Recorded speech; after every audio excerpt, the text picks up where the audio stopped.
Now, here are the 9 key management areas that are part of the Organizational Excellence Framework. And each of these areas has got best management practices in it that will help an organization perform well in the area. And together, they help the overall organization perform well. Now, in a micro-size organization with 1 to 25 employees, there's about 51 practices that an organization should have in place. And it might sound a little daunting, but some of those practices are quite, closely related. Things like developing a strategic plan and communicating that plan to the people that work in the organization. There's 2 right there.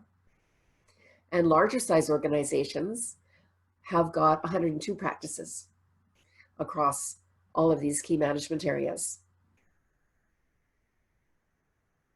So within this are the guidelines to implement these best management practices, the performance measures that you can use to gauge your performance and see how you're doing and see where you need to focus improvement efforts. Now, a few examples of practices in these areas, if I might just go down the list. In governance, establishing a good governance system.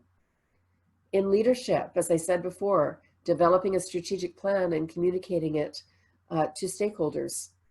In the planning area, you'd be developing a business plan that aligns with the strategic direction.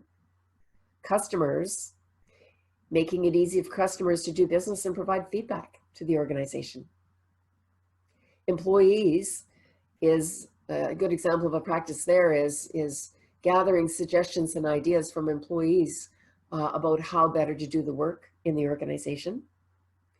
And work processes is documenting the way work is done and always analyzing that and looking for opportunities to do it much better.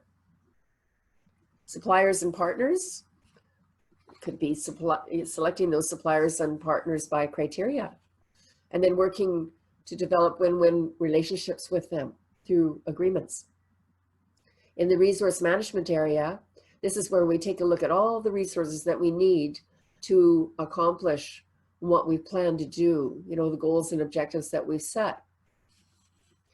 And the types of resources are all those things outside of human resources and include things like financial resources, or the assets that we have, the technology that we use, the way we manage knowledge, the transportation that the organization uses to get their product to the marketplace.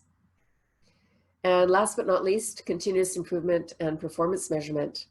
And this is where we take a step back and we evaluate our approach and try to improve how we're doing in each of these key management areas. And then we measure performance in each of the key management areas. And we also have performance measures that help us to gauge the overall performance of the organization.